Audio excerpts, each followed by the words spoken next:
Now at 6, President Trump and the First Lady in the Panhandle lending a hand to Hurricane Michael victims.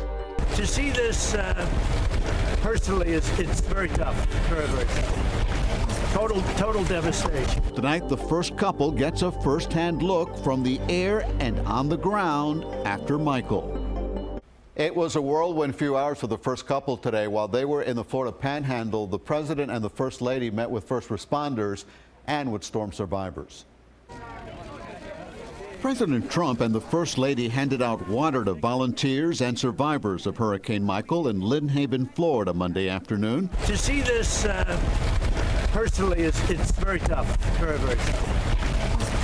Total devastation. The President flew to Florida's Panhandle for a first-hand look at the devastation after the Category 4 storm tore through the area last week. Once on the ground, he took stock of all the damage. Hard to believe.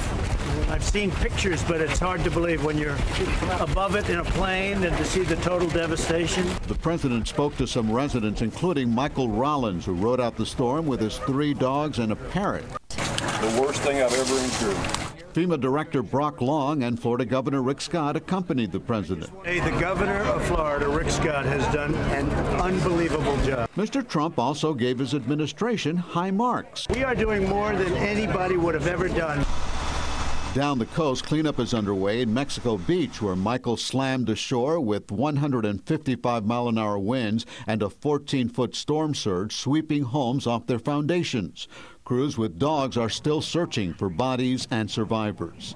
It is possible that you will find additional people, absolutely. Dozens of the more than 200 people who rode out the storm in Mexico Beach are still unaccounted for.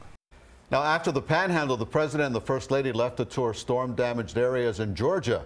They'll be back in Washington tonight. So far, Michael is blamed for at least 19 deaths from Florida to Virginia.